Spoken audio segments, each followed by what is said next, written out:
Hi, I'm professional relationship coach Carson Rice, and here's 5 reasons you're single and 5 ways to fix that. Let's get into it. Reason number 1, you smell like fucking fecal matter. Now, the way to change this is something that no one would ever really expect.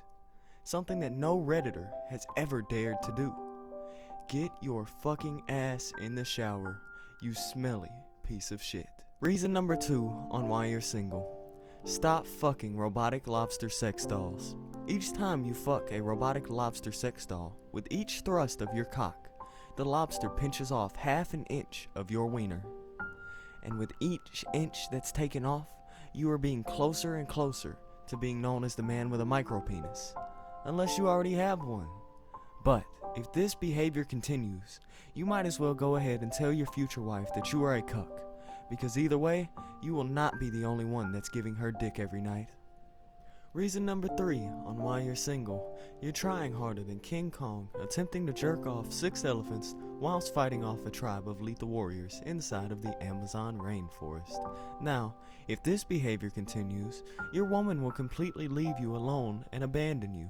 You will be one sad, lonely, miserable sack of shit more than you already are. So just stop trying.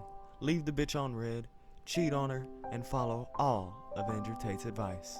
Reason number 4 on why you're a no good piece of shit who's single. The doctor who circumcised your genitalia fucked up and made your shit look like Mario's mushroom after injecting heroin into his dick veins while jerking off with sandpaper while his cock is inside of a pencil sharpener.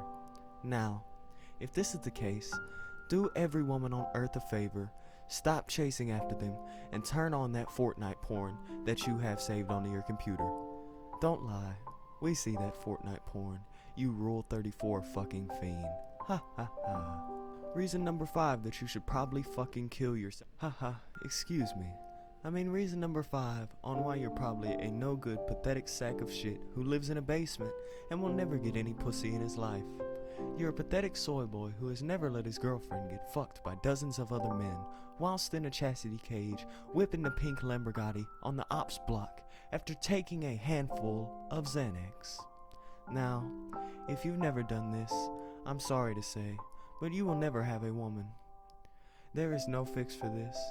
You're just a sad loser who probably watches Sneako and jerks off to his girlfriend getting fucked by other men. So, if you found these tips helpful, be sure to subscribe, like, and I've been your relationship coach Carson Rice, and I'll see you next time. Bye bye.